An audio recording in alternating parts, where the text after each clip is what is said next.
Así es, mi estimada Xochitl Cristina. Hoy vamos a hablar en nuestro segmento Consulta con el especialista de parálisis facial y cómo se puede tratar a través de medicina oriental. Vamos a conversar ya con nuestro invitado, el doctor Brian Pérez, de Clínica de Medicina Oriental Altamira, que está con nosotros. Queremos pedirles disculpas, puesto que no estamos transmitiendo en nuestras redes sociales. Esperamos que pronto pueda superarse el problema. Bienvenido, doctor. Un placer que pueda acompañarnos. Definitivamente ese tema es muy interesante porque hay muchos riesgos para llegar a padecer esto de la parálisis facial y entiendo que a veces puede ser irreversible si no se trata de manera adecuada. Un gusto.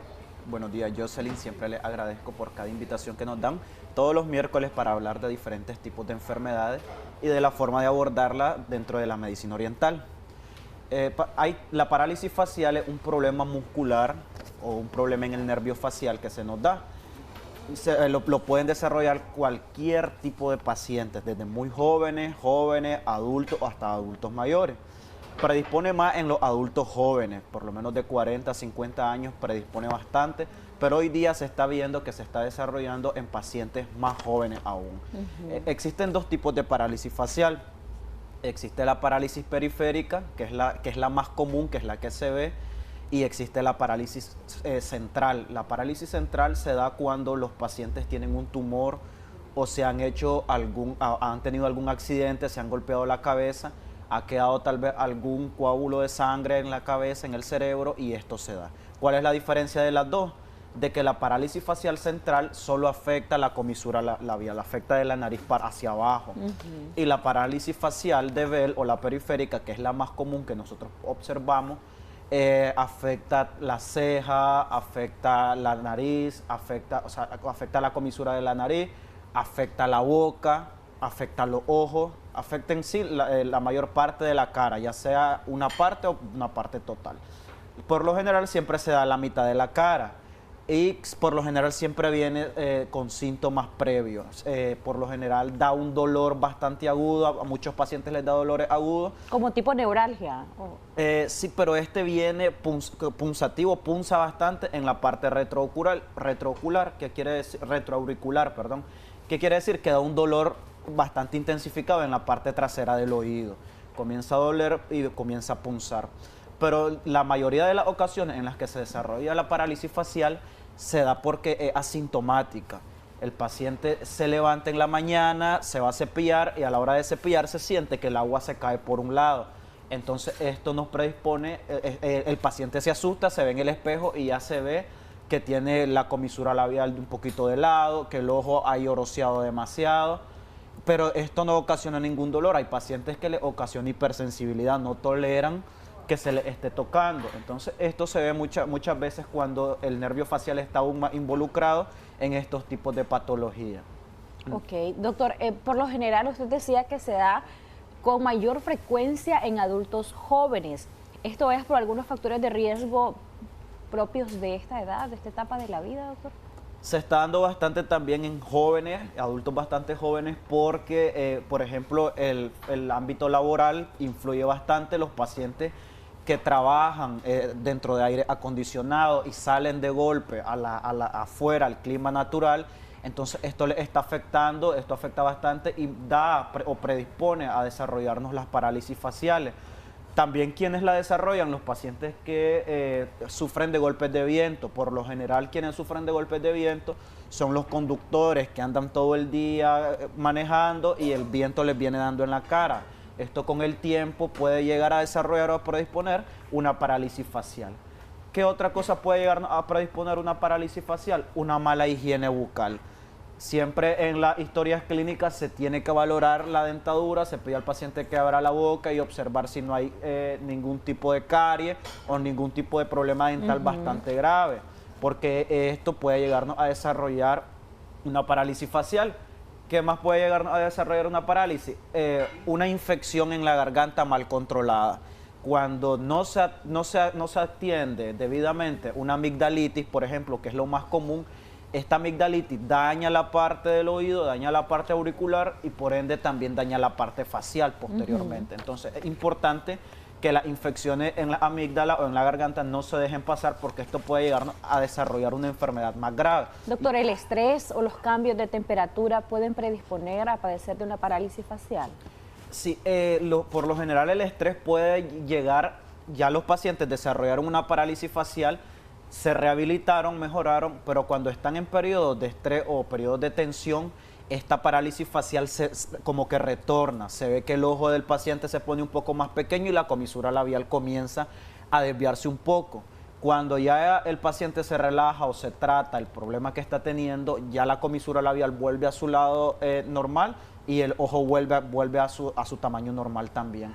Siempre se ve muchas veces, o cuando el paciente se enoja, se nota bastante que han sufrido de una parálisis facial, porque los síntomas, aunque sean bastante leves o mínimos, el síntoma le vuelve al paciente. El signo, en este caso clínico, que se le ve que se le gira un poco el ojo, o incluso no lo cierran totalmente hasta que el problema se ha resuelto, ya el ojo comienza a dejar de lagrimear bastante. Por lo general a veces nosotros decimos, es un tips nervioso lo que tenemos, que empieza a moverse el ojo, involuntariamente, evidentemente, o que empieza a moverse un poquito el labio de abajo de manera involuntaria, y entonces decimos, es un tips nervioso, es que ando estresado, y lo dejamos pasar. Ese puede ser el primer signo para una parálisis facial. ¿Qué debemos hacer en ese momento? Ese puede ser el primer signo. También recordemos que una hipertensión mal controlada, una diabetes mal controlada puede llegarnos a ocasionar una parálisis facial o una parálisis general, ya sea una hemiplegia o una cuadriplegia.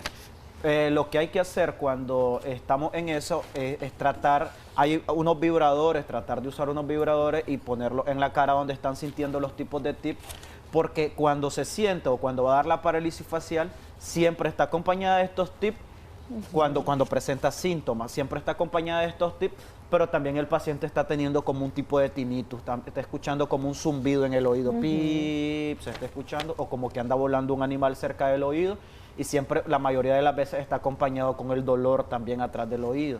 Esto no dura mucho tiempo. Cuando va a dar la parálisis facial, a las 24 horas de que comenzaron estos síntomas, ya está la parálisis.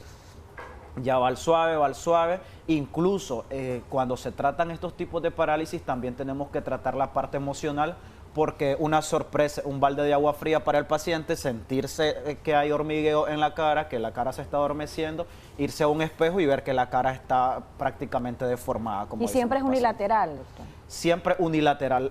Son muy pocos casos que son bilateral, pero por lo general hay pacientes que le ha dado en un lado y después les den el otro. Hay pacientes que recaen y recaen siempre en el mismo lado. Sí pueden recaer. Son escasos los casos de que recaen, pero sí pueden volver a recaer. Ok, perfecto, doctor. Cuando estamos ante estas situaciones y sabemos que hay factores de riesgo o que ya tuvimos un primer signo, lo tratamos, ¿puede volverse a presentar este tipo de situaciones? En algunos pacientes sí se repite, pero es curioso porque ya el paciente sabe que se va a repetir. Ya el paciente tiene lista la inyección, ya el paciente tiene, porque son varios tipos de inyecciones que se tienen. Se ponen antiespasmódicos, se ponen relajantes, se ponen corticoides para tratarlo. Entonces ya el paciente sabe cuando comienza a sentir el síntoma que esto va a volver y ya él se inyecta o se toma el medicamento. No obstante, hay pacientes de que meramente tienen que acudir a terapia, ya sea fisioterapia o acupuntura, para mejorar estos síntomas, porque ninguno de los medicamentos que el médico le ha enviado le ha hecho efecto. Entonces ya por lo menos tomando el medicamento, si en una semana esto no ha dado un cambio, por así decirlo, entonces sí hay que acudir a terapia física para volver a rehabilitar estos músculos y este nervio facial. ¿Cómo lo tratan ustedes en Clínica de Medicina Oriental, doctor? Por lo general, esta enfermedad se trata con acupuntura y con electroestímulos. Se ponen una aguja en la cara, en la parte afectada, y se pone electricidad. Ya depende por qué haya sido la parálisis, depende de la electricidad que se ponga o el estímulo. Esto en la primera sesión ya el paciente se siente mejor. Es importante también que los pacientes que tienen afectado el ojo estén usando lágrimas artificiales para evitar la resequedad de este y evitar el lloroseo, porque el ojo llora demasiado. Entonces se aplica unas gotas artificiales, lágrimas artificiales, y de esta forma los pacientes mejoran. Por lo general son 5 o 6 sesiones de que se les da al paciente y a ellos quedan bien, quedan normal, prácticamente como que no han tenido ningún cambio, ningún efecto en su cara. Ok. Doctor, cuando estamos ante una situación, por ejemplo, de un paciente que tiene diabetes y que por lo general ya es mayor, ya es de la tercera edad, ¿cómo se tratan estos pacientes? ¿Se trata de la misma manera o ustedes tienen métodos especiales para este tipo de tratamientos ante estas afectaciones de salud?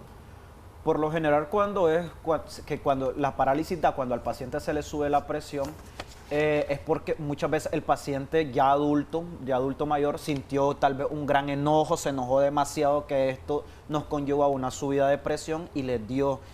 Es más fácil curar una parálisis facial por una hipertensión, por una subida de presión, que por una diabetes, porque la diabetes sabemos que daña también los nervios, entonces es un poquito más complicado y es un poquito más alargada la recuperación de pacientes que han dado una parálisis por medio de la diabetes, ya sea por un bajón de azúcar o por una subida de azúcar. Por lo general es por un bajón que les da, se les baja el azúcar repentinamente y les da la parálisis a ellos. Por lo general es facial, entonces esta rehabilitación, como un daño al nervio más severo, entonces cuesta un poquito más la rehabilitación, pero sí se rehabilita el paciente, perfectamente se vuelve a rehabilitar, se manda a dieta, se trata de controlar la diabetes y esto vuelve a mejorar, mejoran perfectamente, vuelven a quedar bien. Por ejemplo, un paciente adulto o joven adulto, ¿cuánto tiempo le puede tomar el poder revertir los signos y síntomas de la parálisis facial, doctor? Por lo general, el tratamiento de ustedes. Es que siempre depende por lo que el paciente llegue, si fue por una infección de amígdala, esto un poco más largo también, por lo que la infección ya agarró las vías respiratorias, abarcó la parte del oído, el oído fue la infección en el oído, de la amígdala se infectó el oído vino y dio la parálisis, entonces se tiene que tratar la infección y se tiene que venir tratando la parálisis. Entonces es un poquito más largo también, pero un adulto joven que haya sido por estrés laboral, o por cualquier tipo de estrés, o un paciente que haya sido por el viento, 6 sesiones. Un paciente adulto, ya adulto mayor, por lo general 10 sesiones porque no todos reaccionan. Hay adultos mayores de 70, 80 años que reaccionan a la segunda sesión, pero hay adultos mayores que hasta la tercera, cuarta sesión ya vienen presentando bastante cambio. Hay adultos que presentan un avance bastante largo y hay adultos que avanzan, pero un poco más lento que los otros. Así. Ok, cuando estamos ante una situación de salud, por ejemplo, en un adolescente, ¿se puede dar esto? ¿Y cuáles son las causas normalmente de que se dé en un adolescente o en un joven? ¿Qué sé yo? Antes de los 20 años, a los 20 años a lo sumo. Hace poco se atendió un paciente de 17 años de que trabajaba en cocina. Esto es importante para los pacientes que trabajan en cocina. En la historia clínica de él refería que salió del trabajo, se montó en su moto y se fue, pero cuando él iba conduciendo la moto, cuando él iba de camino a casa, comenzó a lagrimear el ojo. Ya cuando llegó a casa fue cuando ya vio que tenía la parálisis facial. Esto por lo general en los adultos, en los jóvenes, se da por los cambios bruscos de clima. Es lo que estábamos diciendo, estoy dentro del aire, el aire está en 17, me salgo y la temperatura está a 36. Entonces es un golpe bastante brusco para nuestro cuerpo y muchas veces predispone bastante. Los cambios de clima brusco, el golpe, el abanico, pacientes que llegan sudados ya sea del gimnasio, ya sea de correr, ya sea de trabajar, llegan sudados a su casa y lo que hacen es encender el abanico y ponérselo en la cara. Esto es bastante grave porque puede predisponer a desarrollar una parálisis Por facial. ejemplo, los pacientes que van al gimnasio y luego se dan una ducha, ¿esto les puede también predisponer? Esto puede predisponer. Lo más correcto sería tibiar agua y bañarse con agua tibia, si en todo caso se van a bañar, o usar toallas húmedas, pero evitar bastante, si se sudaron demasiado, bañarse con el agua al tiempo, porque esto puede predisponer a desarrollar no solo una parálisis facial, sino que también puede desarrollar una hemiplegia, una parálisis de uno o dos miembros también. Entonces es bastante grave, hay que cuidar la salud y hay que cuidar los cambios de ambiente también, que esto es lo que más nos está predisponiendo a desarrollar estos tipos de parálisis. Usted hablaba de la electroacupuntura, ¿cómo funciona esto? Esto son ondas eléctricas que se ponen en la aguja de la acupuntura, se prensan unos cables en la aguja de la acupuntura y esto está dando una onda eléctrica. Esto nos ayuda a que el músculo macetero se ponga un poco menos rígido, que en este caso sería para ayudar a que se mejore la boca y la comisura labial y el ojo cerrado. Entonces se le pone en la cara y se le pone en el macetero y esto ayuda bastante, la electroacupuntura ayuda mucho a los pacientes. Hay que ver también si es un paciente adulto mayor, porque muchas veces la electroacupuntura les puede subir la presión. Entonces siempre hay que ver la presión. Si es un adulto mayor con la presión controlada, perfectamente se le puede poner. sino ya en la tercera sesión, después de la acupuntura, sin ningún estímulo, ya se les viene aplicando de manera suave, preparando al paciente. Se prepara al paciente para ponerle la electricidad. Ok, doctor, ¿alguna recomendación adicional para quienes nos sintonizan a esta hora y que quizá han tenido un episodio así donde hay un signo de parálisis facial, acuden rápido y lo logran detener, logran poner un alto, pero que evidentemente si ya pasó una vez puede volver a ocurrir, ya el doctor lo decía, entonces siempre hay que estar alerta. Adicional a esto, doctor, ¿alguna recomendación extra? Sí, no dejemos pasar la enfermedad, ningún tipo de enfermedad. Recordemos lo que venimos diciendo desde hace rato, es de que ningún tipo de dolor que pase una semana o un mes es normal, siempre acudir al médico. Si la parálisis facial tiene más de un mes y ustedes están tomando algún tipo de antibióticos, se están va a inyectar y no ven ningún cambio, acudan a los especialistas para que esto para que esto mejore de una manera más fácil y más rápida y no tenga que haber complicaciones más graves que posteriormente haya que lamentar que no se haya recuperado tal vez totalmente, porque hay pacientes que ya tienen hasta 6 meses con la parálisis y ya llegan hasta los 6 meses después. Entonces esto es un poquito más complicado, volver a rehabilitar la parte facial y volverle a ayudar a reincorporarlos también. Entonces, ¿siempre quedan secuelas, doctor? En la mayoría de los pacientes que se lo dejan pasar demasiado sí quedan secuelas. En los pacientes que acuden inmediato a la terapia física casi no se les nota o no se les nota del todo. Así, los invitamos a que nos visiten en Clínica de Medicina Oriental Altamira. Estamos ubicados de la Clínica Don Bosco, 1 cuadra al sur, 4 cuadras arriba. Nos pueden escribir al WhatsApp 5711-8806. Gracias, doctor Pérez. Como siempre, un gusto conversar con usted y recibirle acá en Acción 10 en la mañana. A usted que estuvo pendiente del segmento, muchísimas gracias por esa fiel sintonía. Vamos a una pausa, ya regresamos con mucho más acá en Acción 10 en la mañana. Quédese con nosotros.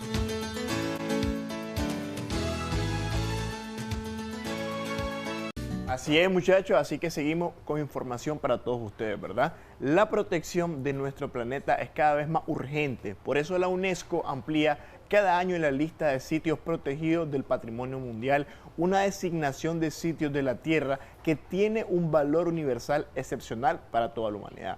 Son 24 nuevos lugares que en nuestro segmento ¿Lo sabías? Obviamente te lo presentamos.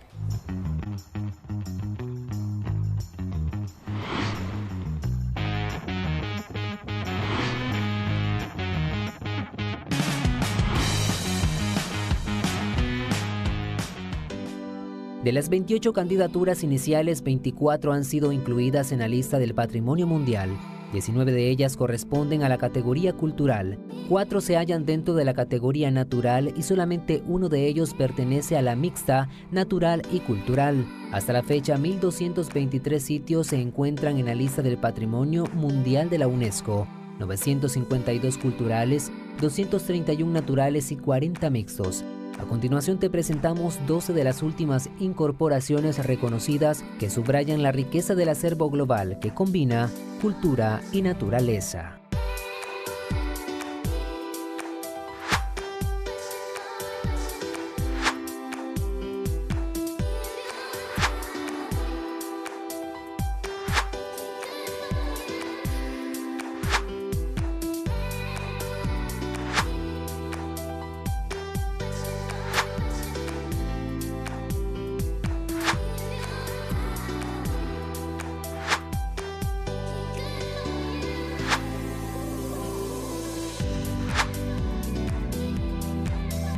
Según la organización, su objetivo es fomentar la identificación, protección y preservación del patrimonio cultural y natural de todo el mundo, considerado de valor excepcional para la humanidad.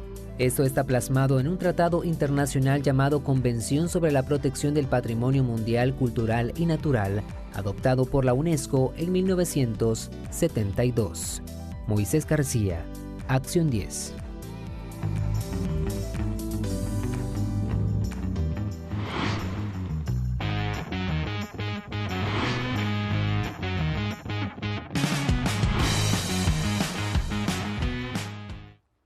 Moisés García, definitivamente muchas gracias por esa valiosa información y siempre nos va a tener informada Odili Vargas con detalles.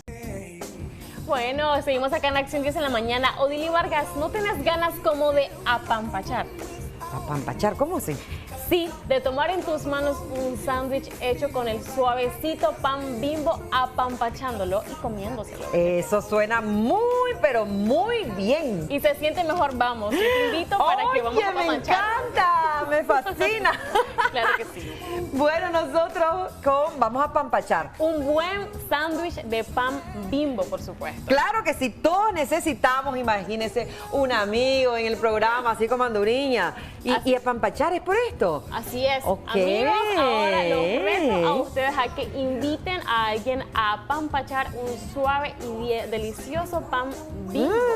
Es demasiado suave, definitivamente. Antes de comerlo hay que apampacharlo. Mientras nosotros apampachamos, seguimos con más aquí en Acción 10 en la mañana. Tenemos más. Aquí, mientras nosotros seguimos apampachando, está más que preparado. Por aquí los muchachos. Adelante.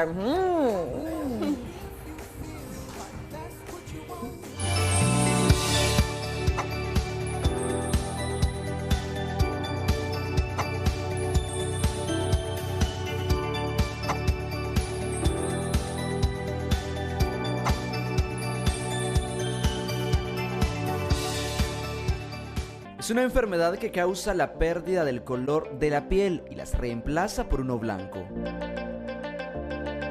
Las manchas causadas por el vitiligo, que también podrían expresarse en el cuero cabelludo e interior de la boca, generalmente se agrandan con el tiempo. Pero, ¿qué dice la ciencia sobre su causa? Se conoce comúnmente también como vienteveo, ese es el nombre que las personas en general manejan. Son esas manchas blancas, un color blanco que se compara como el color de la leche. Entonces son manchas blanco-leche que se deben a la ausencia de las células que producen el pigmento en la piel, que son los melanocitos. Entonces es una enfermedad autoinmune. Esto quiere decir que nuestro propio cuerpo envía unas células que atacan al melanocito. A la fecha no se conoce una causa específica del vitiligo. Es decir, no se le puede atribuir una sola causa a que el sistema inmunológico actúe de esa forma. Se piensa que hay diferentes factores que pueden influir. Entonces, uno de los factores son los factores genéticos. También hay factores emocionales que pueden influir. La enfermedad se ha relacionado mucho al estrés emocional. También pueden influir otras enfermedades. Por ejemplo, las enfermedades de la glándula tiroidea pueden a veces asociarse a la aparición de vitiligo en la piel. Afecta a personas con cualquier tipo de piel, pero puede ser más perceptible en las de piel morena y menores de 30 años. Aunque no pone en riesgo la vida, no es curable, advierte la dermatóloga Génesis Pérez. Sí es una enfermedad que puede variar entre las personas, pero pues lo ideal es que se dé seguimiento por parte del dermatólogo. Además, es una enfermedad que no es contagiosa. Este tipo de manchas no se pasan de una persona a otra y las repercusiones que tiene son estéticas, ¿no?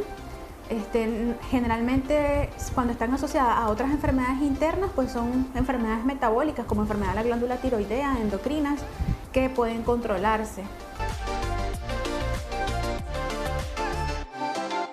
Los especialistas recomiendan usar protector solar, gestionar correctamente el estrés y evitar contacto con sustancias químicas de dudosa procedencia. Con imágenes de Alderson Morazán para Acción 10, Christopher Guevara.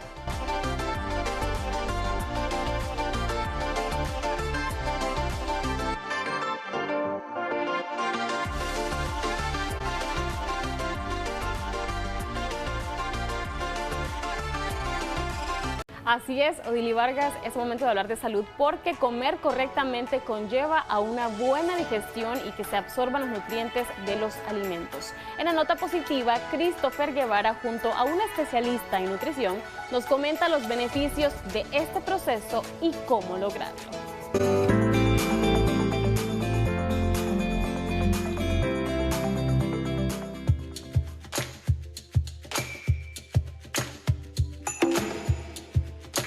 Una buena digestión es fundamental para que el organismo absorba correctamente los nutrientes y vitaminas presentes en los alimentos. El sistema digestivo ayuda al funcionamiento del cuerpo. Durante el proceso, influyen las formas y duraciones de las masticadas, explican los especialistas.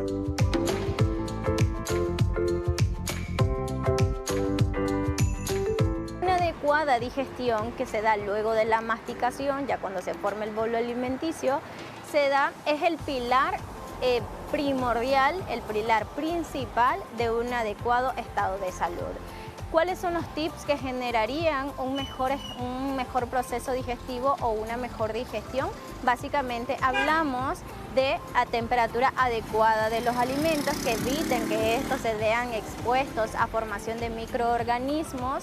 Segundo, una adecuada masticación.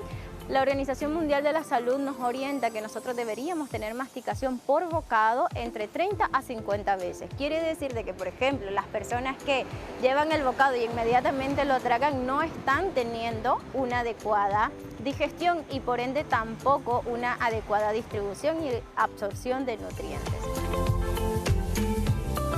Una dieta poco equilibrada o la falta de ejercicios pueden dificultar la digestión, haciendo que se vuelva lenta y pesada, provocando, entre otros males, dolores y acidez.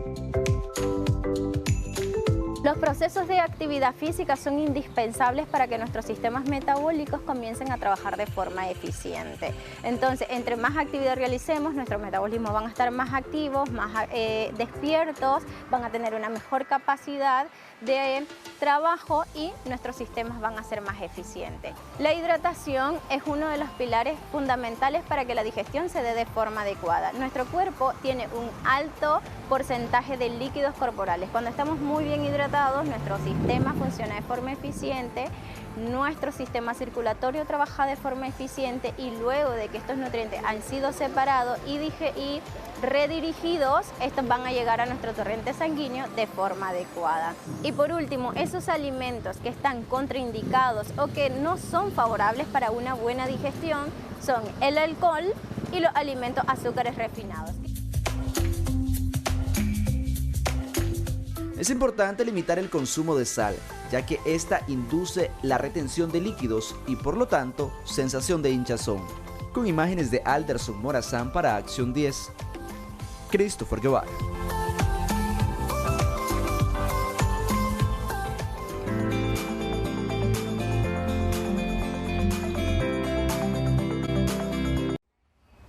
Atención usuarios de teléfonos con sistema operativo Android. Recientemente Google anunció una actualización que pretende mejorar la navegación y seguridad. En Click Tecnológico, Christopher Guevara nos cuenta de qué se trata específicamente. Adelante.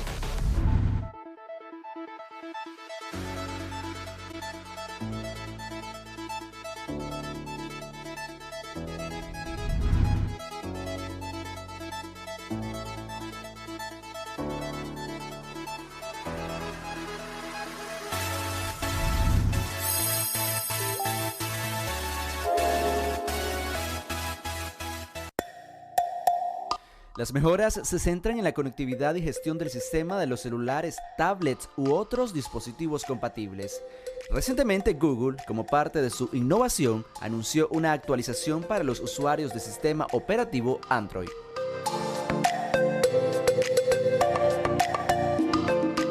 La conectividad es un tema en el que ha venido trabajando el gigante tecnológico. Ahora pretende mejorarla con el uso de una mejor red, seguridad, estabilidad y capacidad de actualización. Estas se han optimizado para que se realice de forma más rápida y eficiente, garantizando que los dispositivos puedan recibir e implementar métodos de seguridad.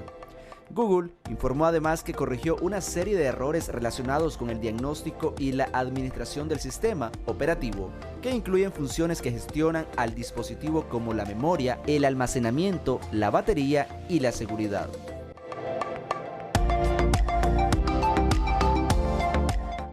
Estas actualizaciones llevarán a que, según la empresa, se eviten problemas como el agotamiento rápido de la batería, fallos en la actualización del software y otros problemas de rendimiento. Christopher Guevara, Acción 10.